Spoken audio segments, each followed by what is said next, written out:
Welcome back ವೀಕ್ಷಕರೇ. ಈಗಾಗಲೇ ಒಂದು ನಗರದ ಬಗ್ಗೆ ಸಂಪೂರ್ಣವಾದಂತಹ ಅಧ್ಯಯನವನ್ನು ಮಾಡಿದ್ದೀವಿ. ಮುಂದಿನ ನಗರ ಇರುವಂತಹದ್ದು ಮೆಹೆಂಜೊದಾರೋ. ಈ ಮೆಹೆಂಜೊದಾರೋ ಅಂತ ಬಂದಾಗ ಈ ನಗರದ ಅಥವಾ ಹೆಸರಿನ ಮೇಲೆ ಒಂದು ಫಿಲಂ ಕೂಡ ಇದೆ, ಮೆಹೆಂಜೊದಾರೋ ಅಂತ ಹೇಳಿ. ಹೃತಿಕ್ ರೋಷನ್ 2016ರಲ್ಲಿ ತೆಗೆದಿರುವಂತಹ ಒಂದು ಅಂದ್ರೆ ನಾಯಕ ನಟನಾಗಿ ನಟಿಸಿರುವಂತಹ ಒಂದು ಮೂವಿ ಕೂಡ ಹೌದು. ಈ ಮೆಹೆಂಜೊದಾರೋ ನಗರವನ್ನ ಕಂಡು ಹಿಡಿದದ್ದು ಯಾವಾಗ ಅನ್ನೋದಾದ್ರೆ 1922ರಲ್ಲಿ R.D. ಬ್ಯಾನರ್ಜಿ ಅನ್ನುವಂತಹವರು ಕಂಡುಹಿಡಿತಾರೆ. R.D. ಬ್ಯಾನರ್ಜಿ ಇವರು ಕಂಡುಹಿಡಿತಾರೆ. ಇದ್ರ ಮೇಲೆ ಪ್ರಶ್ನೆಗಳನ್ನ ತುಂಬಾ ಬಾರಿ ಕೇಳಿದಾನೆ. ಮೆಹೆಂಜೊದಾರೋ ನಗರವನ್ನ ಯಾವ ಸಂದರ್ಭದಲ್ಲಿ ಕಂಡುಹಿಡಿಯಲಾಯಿತು? 1922 ಕಂಡು ಹಿಡಿದದ್ದು R.D. ಬ್ಯಾನರ್ಜಿ. ನೆನ್ಪಿಟ್ಕೊಂಡ್ರಿ, ಎಕ್ಸಾಮ್ ಅಲ್ಲಿ ತುಂಬಾ ಸಲ ಪ್ರಶ್ನೆಗಳನ್ನ ಕೇಳಿದ್ದಾನೆ. ನೀವೀಗ ನೋಡ್ತಾ ಇರುವಂತಹ ದೃಶ್ಯಾವಳಿಗಳೇನಿದೆ, ಇದು ಮೆಹೆಂಜೊದಾರೋ ಪಾಕಿಸ್ತಾನ ಪ್ರಾಂತ್ಯದ ಲಾರ್ಖಾನ್ ಅನ್ನುವಂತಹ ಒಂದು ಜಿಲ್ಲೆಯಲ್ಲಿ ಕಾಣಿಸ್ಕೊಳ್ಳುತ್ತೆ. ನೆನ್ಪಿಟ್ಕೊಂಡಿರಿ, ಪಾಕಿಸ್ತಾನದ ಲಾರ್ಖಾನ್ ಎಂಬ ಜಿಲ್ಲೆಯಲ್ಲಿ ಕಾಣಿಸ್ಕೊಳ್ಳುತ್ತೆ.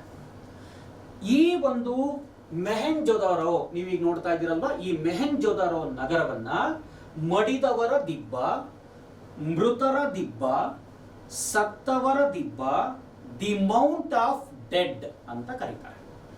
ನೀವೀಗ ನೋಡ್ತಾ ಇದ್ದೀರಲ್ವಾ ಈ ದೃಶ್ಯಗಳಲ್ಲಿ, ಇನ್ನೊಂದ್ಸಲ ಹೇಳ್ತೀನಿ, ಮಡಿದವರ ದಿಬ್ಬ, ಮೃತರ ಆವಾಸ ಅಥವಾ ಮೃತರ ದಿಬ್ಬ ಅಥವಾ ಸತ್ತವರ ದಿಬ್ಬ ಅಥವಾ ದಿ ಮೌಂಟ್ ಆಫ್ ಡೆಡ್ ಅಂತ ಕರೀತಾರೆ. ಅಂದ್ರೆ ಯಾಕೆ ಈ ಹೆಸರಿನಿಂದ ಕರೆದ್ರು ಅನ್ನೋದಾದ್ರೆ, ಈ ಹೆಸರಿನಲ್ಲಿ ತುಂಬಾ ಹಿಂದಿನ ಒಂದು ಇತಿಹಾಸದ ಅತ್ಯಂತ ರೋಚಕವಾದಂತಹ ಒಂದು ಸ್ಟೋರಿನೇ ಇದೆ. ಈ ಮೆಹೆಂಜೊದಾರೋ ನಗರದಲ್ಲಿ ಉತ್ಖನನ ಮಾಡ್ತಾ ಹೋದಂತೆ ಒಂದು ಕಡೆ ಗುಂಪು ಗುಂಪಾಗಿ ಬಿದ್ದಿರುವಂತಹ ಸತ್ತ ಶವಗಳ ಗುಂಪು ಕಾಣಿಸ್ಕೊಳ್ತಾ ಹೋಗುತ್ತೆ. ಈ ಸತ್ತ ಶವಗಳ ಗುಂಪನ್ನ ನೋಡಿದಾಗ ಎಲ್ಲೋ ಒಂದು ಕಡೆ ಈ ಮೆಹೆಂಜೊದಾರೋ ಅಥವಾ ಸಿಂಧೂ ಬಯಲಿನ ನಾಗರಿಕತೆಯ ಅಂತ್ಯದ ಕಾಲಕ್ಕೆ ನಾವು ಹೋಗಬೇಕಾಗುತ್ತೆ. ಅಂದ್ರೆ ಯಾವಾಗ ಈ ಸಿಂಧೂ ಬಯಲಿನ ನಾಗರಿಕತೆಯ ಅಂತ್ಯ ಆಗುತ್ತೋ, ಆ ಜನರ ಸಾವು ಆಗುತ್ತೋ, ಆ ಸಂದರ್ಭದ ಒಂದು ಇತಿಹಾಸ ಇದು. ಒಂದು ಈ ಸಿಂಧೂ ಬಯಲಿನ ನಾಗರಿಕತೆಯ ಅಂತ್ಯ ಹೆಂಗಾಗಿರಬಹುದು ಅನ್ನೋದಾದ್ರೆ, ಭಾರತಕ್ಕೆ ಅಂದ್ರೆ ಅಥವಾ ಭಾರತದ ಇತರೆ ಭಾಗಗಳಿಗೆ ಬೇರೆ ಬೇರೆ ಬೇರೆ ಬೇರೆ ವ್ಯಕ್ತಿಗಳ ಆಗಮನದಿಂದ ಅಥವಾ ಆರ್ಯನ್ನರು, ಇವ್ರ ನಂತರ ಬರುವಂತಹವರೇ ಆರ್ಯನ್ನರ ಎಂಟ್ರಿ ಯಾವಾಗ ಆಗುತ್ತೋ, ಅವರ ಎಂಟ್ರಿ ಆದಾಗ ಏಕಾಏಕಿ ಇಲ್ಲಿರುವಂತಹ ಜನರನ್ನ ಸಂಪೂರ್ಣವಾಗಿ ನಾಶ ಮಾಡಿರಬಹುದು. ಏಕಾಏಕಿ ಇಲ್ಲಿದ್ದಂತಹ ಸಿಂಧೂ ಬಯಲಿನ ನಾಗರಿಕತೆಯ ಸಿಂಧೂ ನದಿಯ ದಡದಲ್ಲಿ ಇರುವಂತಹ ಜನರನ್ನ ಕೊಚ್ಚಿ ಕೊಲೆಯನ್ನ ಮಾಡಿರಬಹುದು, ಅಂದ್ರೆ ಸಾವಿಗೀಡಾಗಿರಬಹುದು. ಯಾಕೆಂದ್ರೆ ಹೆಣಗಳೆಲ್ಲ ಒಂದೇ ದಿಬ್ಬದಲ್ಲಿ ಕಾಣಿಸ್ಕೊಂಡಿದೆ ಅನ್ನೋದಾದ್ರೆ, ಮಡಿದವರ ದಿಬ್ಬ ಅಂತ, ದಿ ಮೌಂಟ್ ಆಫ್ ಡೆಡ್ ಅಂತ ಹೀಗೆಲ್ಲ ನಾವು ಇದನ್ನ ಮೆಹೆಂಜೊದಾರೋ ನಗರವನ್ನೇ ಕರಿತೀವಿ ಅನ್ನೋದಾದ್ರೆ, ಆ ನಗರದಲ್ಲಿ ಯಾವುದೋ ಒಂದು ಸಾಮ್ರಾಜ್ಯದ ದಾಳಿ ಆಗಿರಬಹುದು. ದಾಳಿ ಆಗ್ತಾ ಹೋದಂತೆ ಅಲ್ಲಿರುವಂತಹ ಎಲ್ಲ ಜನರ ಶವಗಳು ಒಂದೇ ಕಡೆ ಸಿಕ್ಕಾದಾಗ ಅಲ್ಲಿ ಅವು ಕೊಳೆತು ಕೇವಲ ಮೂಳೆಗಳು ಮಾತ್ರ ಉಳಿದುಕೊಂಡು ಸತ್ತವರ ದಿಬ್ಬ, ಮಡಿದವರ ದಿಬ್ಬ, ದಿ ಮೌಂಟ್ ಆಫ್ ಡೆಡ್ ಎಂಬ ಹೆಸರನ್ನ ಈ ಮೆಹೆಂಜೊದಾರೋ ಪಡ್ಕೊಳ್ತಾ ಊಹೆ. ಇನ್ನು ಎರಡನೆಯ ಕಲ್ಪನೆ ಏನು ಅನ್ನೋದಾದ್ರೆ, ಆಗಿನ ಸಂದರ್ಭದಲ್ಲಿ ಸಿಂಧೂ ಅನ್ನುವಂತಹ ಒಂದು ನದಿ ಏನಿದೆ, ಈ ಸಿಂಧೂ ನದಿ ಭಾರತದಲ್ಲಿ ಹುಟ್ಟಿ ಪಾಕಿಸ್ತಾನದಲ್ಲಿ ಹರಿದು ಅರಬ್ಬಿ ಸಮುದ್ರವನ್ನ ಸೇರ್ತಾ ಇತ್ತು. ನಿಮಗೆಲ್ಲರೂ ಕೂಡ ಗೊತ್ತೇ ಇದೆ.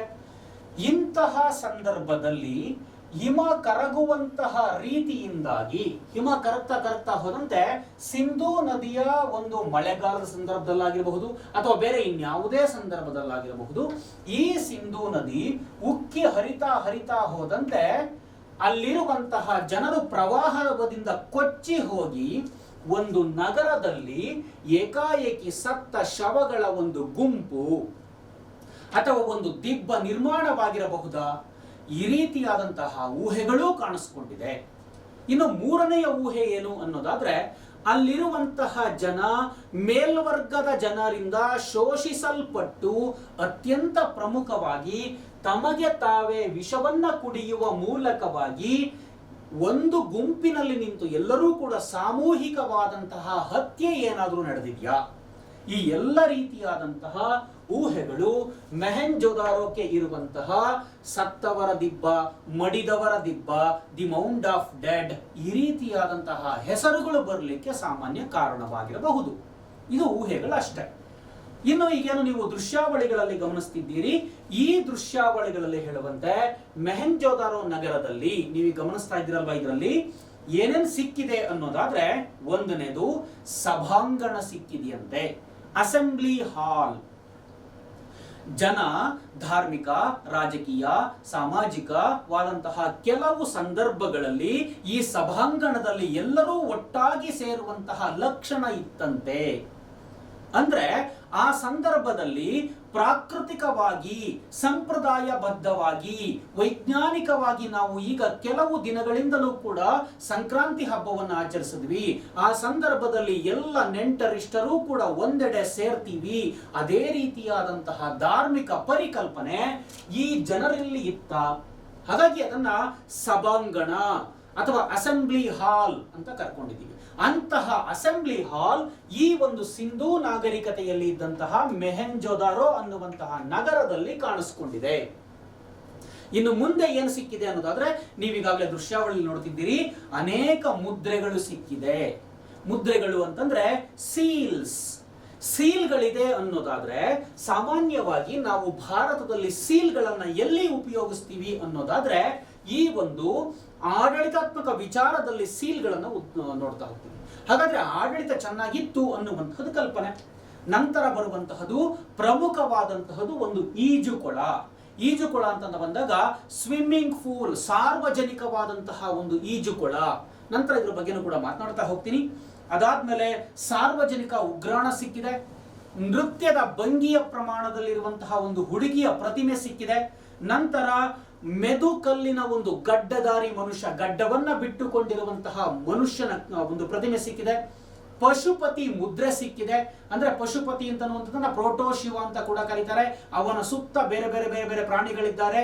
ಯೋಗಿಯ ಭಂಗಿಯಲ್ಲಿ ಕುಳಿತುಕೊಂಡಿರುವಂತಹ ಒಂದು ಮುದ್ರೆ ಸಿಕ್ಕಿದೆಯಂತೆ. ಕಂಚಿನ ಎಮ್ಮೆ ಮತ್ತು ಟಗರಿನ ಅಂಶಗಳು ಸಿಕ್ಕಿದೆ. ಈಗೇನು ದೃಶ್ಯಾವಳಿ ನೋಡಿದ್ದೀರಿ, ಇವೆಲ್ಲವೂ ಕೂಡ ಈ ಮೆಹೆಂಜೊದಾರೋದಲ್ಲಿ ಸಿಕ್ಕಿರುವಂತಹ ಅಂಶಗಳು.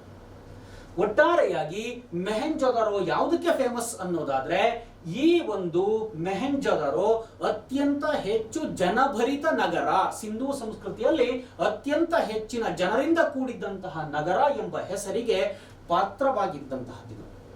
ವೀಕ್ಷಕರೇ, ಇದಿಷ್ಟು ಹರಪ್ಪ ಮತ್ತು ಮೆಹೆಂಜೊದಾರೋ ಈ ಎರಡೂ ನಗರಗಳಿಗೆ ಸಂಬಂಧಪಟ್ಟದ್ದು. ಇನ್ನೂ ಹೆಚ್ಚಿನ ನಗರಗಳಿದೆ, ಅದನ್ನ ನಾಳೆ ಮತ್ತೆ ನಿಮ್ಮ ಮುಂದಿಗೆ ಬಂದು ಎಲ್ಲ ರೀತಿಯಂತಹ ವಿಚಾರ ಮತ್ತು ವಿಮರ್ಶೆಗಳನ್ನ ಮಾಡ್ತಾ ಹೋಗ್ತೀನಿ. ಈಗಾಗಲೇ ಹೇಳಿರುವಂತೆ ನೀವು ಕ್ವಿಜಿ ಮೀಡಿಯಾ ಅನ್ನುವಂತಹ ಇಂಟರ್ನೆಟ್ ನಲ್ಲೂ ಕೂಡ ನೋಡಬಹುದು.